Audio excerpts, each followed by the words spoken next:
This is addressing our Governor Ivey, Congressman Byrne, and Senator Jones. I would like to know if it has been brought up to your attention several times from different sources that these kids are being abused and they're dying under Department of Human Services, which is a very corrupt system. It is a genocide of our American children. They are dying and they are being neglected. How could our United States of America still in this day and age be allowing such a program to even exist? This is my question to you. Get together and think about it. Talk about it amongst yourselves. Talk to our President Trump. How could this program even be allowed to exist? It is genocide of our American children. It is corrupt to the core.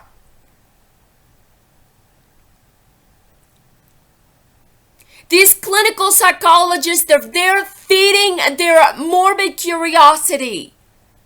They don't care. They're just going along for a paycheck. Doing the most backward and stupid, unintelligent, un-American thing. I have posted my videos. I know that you're listening to me. I know that you're watching everything that I do. I know that you're reading my posts, even if they're private, which I want you to read. I want my message to be sent to you and received loud and clear. I need my son returned to me. He is not your hostage. My son was being picked on by his first grade teacher in public school. And I brought this up to the attention of the superintendent before she retired. I know you're thinking about your retirement and your comfort. I need you to take care of this matter today. My son and I have not spoken in a few days. I don't know where he is. I'm being told that he's in a daycare for school. I have not seen any of his report cards since he was taken by this ghetto system. He was a straight A student in spite of being bullied by his teacher. It seems to me like you don't like it when something's brought up to your attention about the corruption within your own systems. D.H.R. has these different people go to and from and do temporary work with the agency.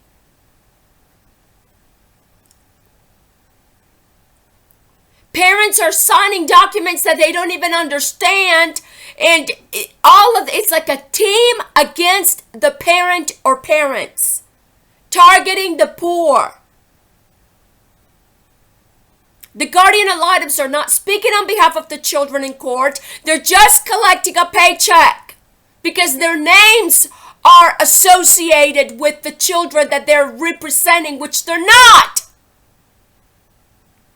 The case workers go to court and they commit perjury, and this is a crime. It is illegal to commit perjury in court. The judge knows it, that they're committing perjury to keep the children in their system, to feed their jails, to feed their psychologists and sociologists and social workers and all the judicial proceedings. You're generating work in the wrong direction, Alabama.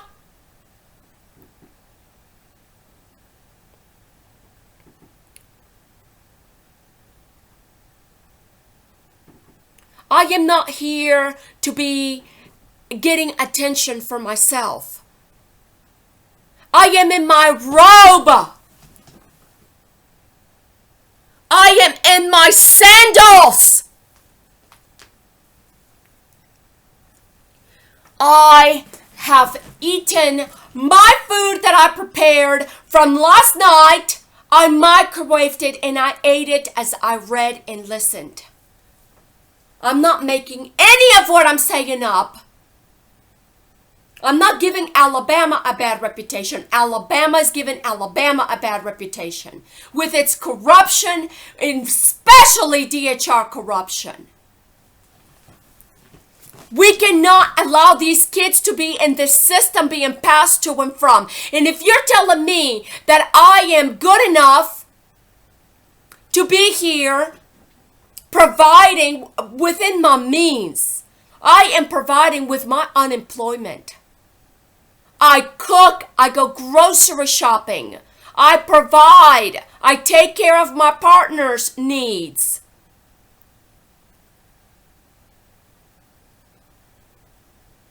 No matter where I go, I have a standard of living. I purchased my house with my VA benefits when I was in my 20s. I was a clinic manager of an infertility clinic dealing with life, human life.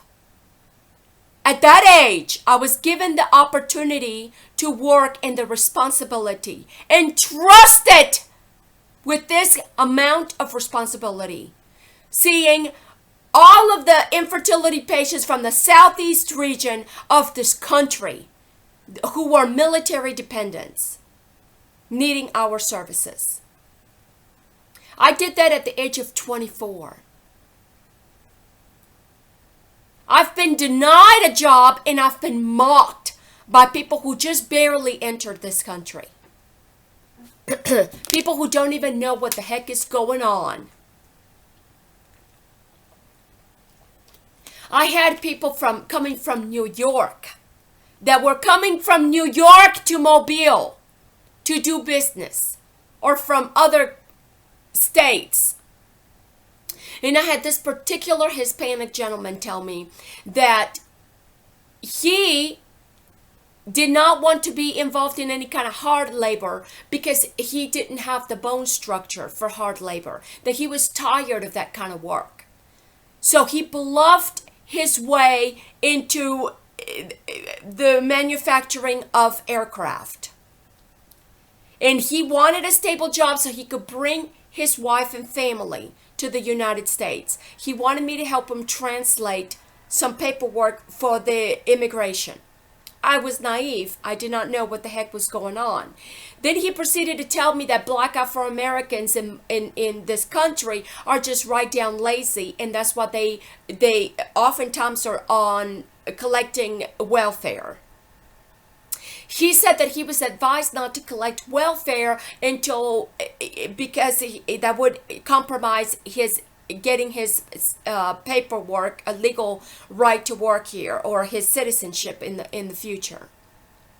This very gentleman was encouraging me to go work with the airplanes, at doing housekeeping work or cleaning work, but that these chemicals that the housekeepers were exposed to are dangerous. I was still nursing my son when this individual was telling me all of this information. He wanted to bring his wife from Ecuador so that he could provide a comfortable life for her, so that she wouldn't have to work outside the home. He proceeded to tell me that he so much desired a son, but that he was unable to have a son with his wife. Eventually, they did get pregnant. Eventually, they did have a son. Okay? All of this, people coming into this country that we don't know, bluffing their way to get jobs. Yet American men and women are being denied jobs. Veterans, black Afro-Americans, and all kinds of people. Yet people come from another country without a credit score.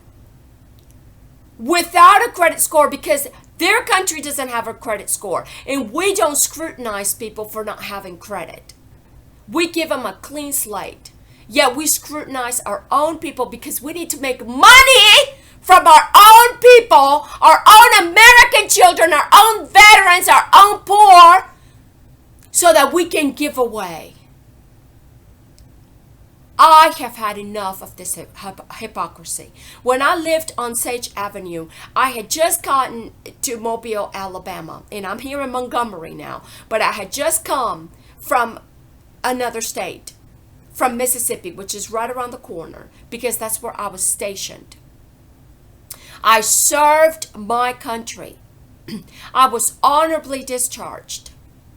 And there were people with their agendas about, them not knowing the language very well, but still being able to get a job, still being able to provide for their families, and allowing their wives to stay at home comfortably, taking care of the children. While I was being encouraged to go to work days, nights, weekends, whatever, and leave my son in the care of whom?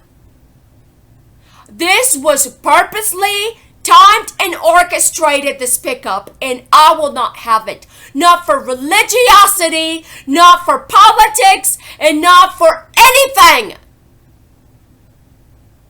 Because I have been very patient.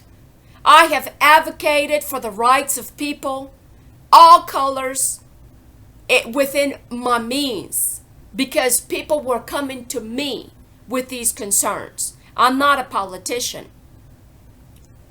Me with my typos, me with my disability.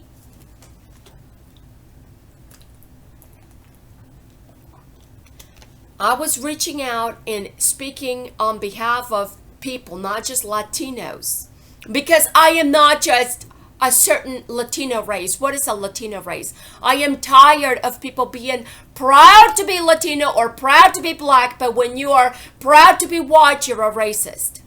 I am multi-ethnic, and I'm not taking any sides for anybody. I am a neutral human being. And I am not going to be involved in politics within politics, and politics within religion or churches, and politics within races, or politics within our public school system. My son was being picked up the entire first grade. I have it documented, and I was most patient and most kind. And then I was advised to go to this psychologist and that psychologist and this psychologist, and that's how that ended up. That was the beginning of this mess. I have never spoken negatively about Hispanics, and I don't appreciate being embarrada en esta miércoles. My family life and my past is my business and not yours. Since when are we going to allow everybody and their brother in here to start minding people's personal, private lives? Since when? I believe in national security, and I believe in our national security protecting our own American citizens. I say, and I've always said, that if our country is going to allow illegals in here, then they should have their own paperwork, because this will reduce identity theft. And there's a reason why certain people are kept from working, and it's all based on algorithms. I will not have it. My son needs to be returned to me, even if I am out there in the street unemployed, because I have seen people out there in the street unemployed with children. And nobody cares about the welfare and well-being of these people. Nobody. You're not going to see D.H.R. workers going for those cases. This is all for political, motivated, and psychology and religion.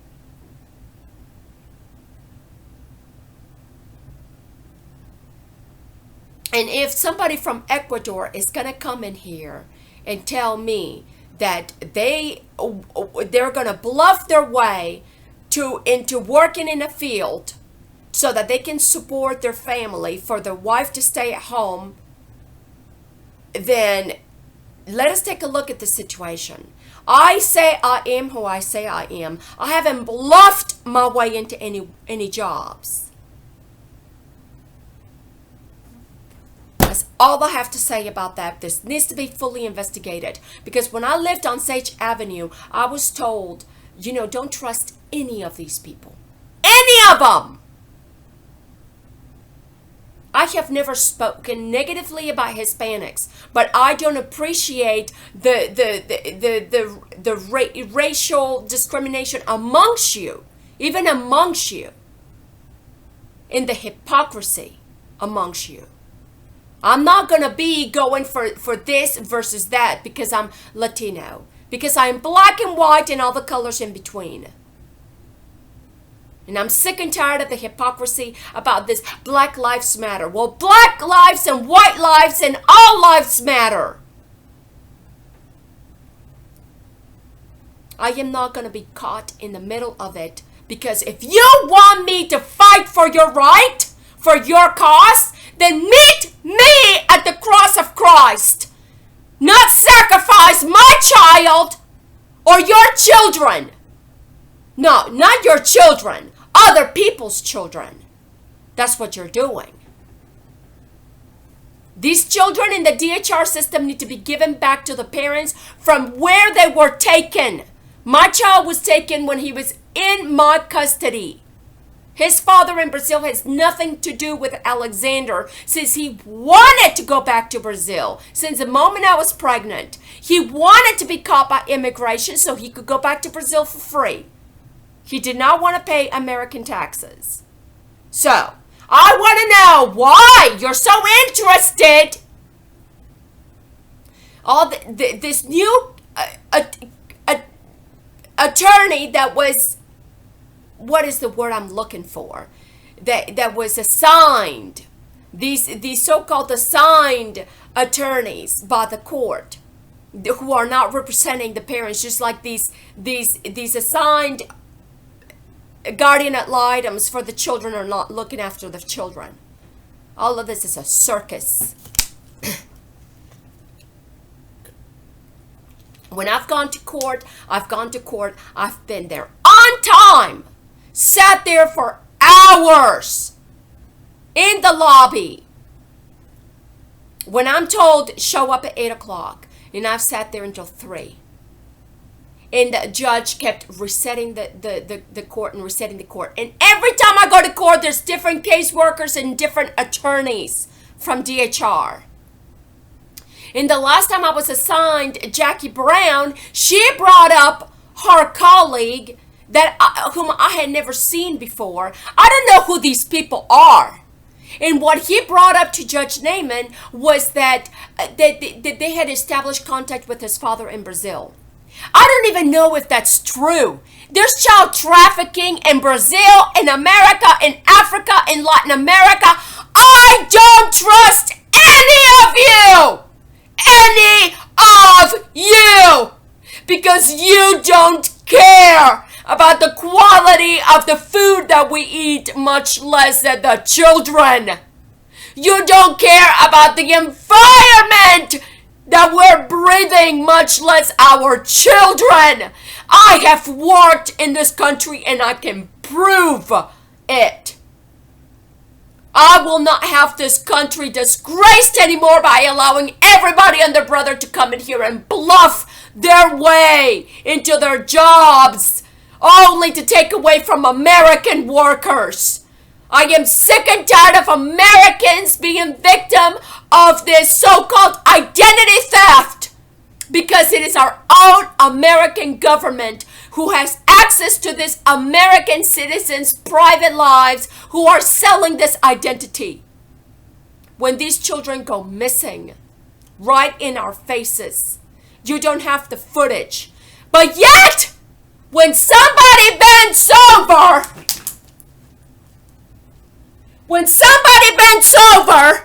you have the scopes all the way to Uranus. So you tell me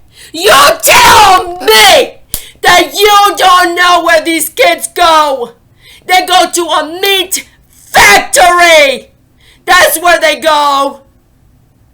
You extract their lives and their flesh for your so-called clinical psychology and clinical sociology and clinical medicine. I will not have it anymore. My son is not for your meat grinder. I did not birth Alexander to be a victim of this corruption. I will not have my son living in a world full of zombies eating flesh because they don't have a soul. I have spoken. When I write it down and then I do it. I have spoken and I have written it and I will do it.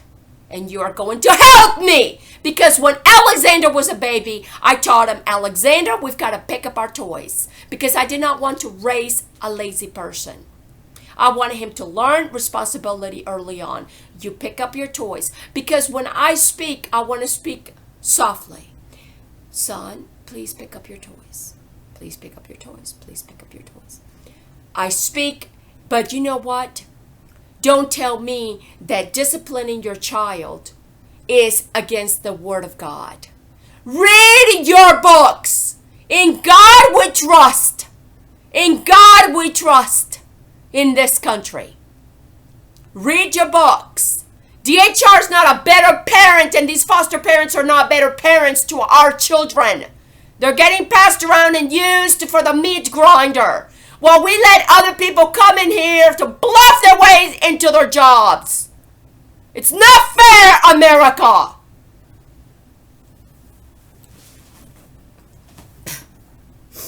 I say if somebody is here already, let them have the right to work here. We need to know who is who and what is what. And people need to be paying their taxes. Because American people pay their taxes, they have to pay their taxes too. Because when we don't have enough money as the states, then we have to do corrupt things to make it happen. To keep the business going. I have brought it up to your attention. You cannot say that you don't know. That you're ignorant of this. That you don't have time. It has been brought up to my attention, so I'm bringing it up to your attention because I'm not getting paid to do this job. I'm here in my robe.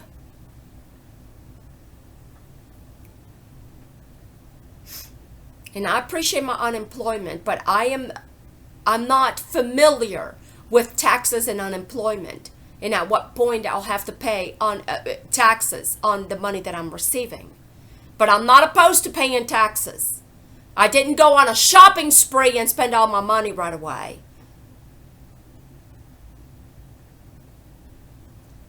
I need y'all to please look into all of this and return my son to me. Thank you.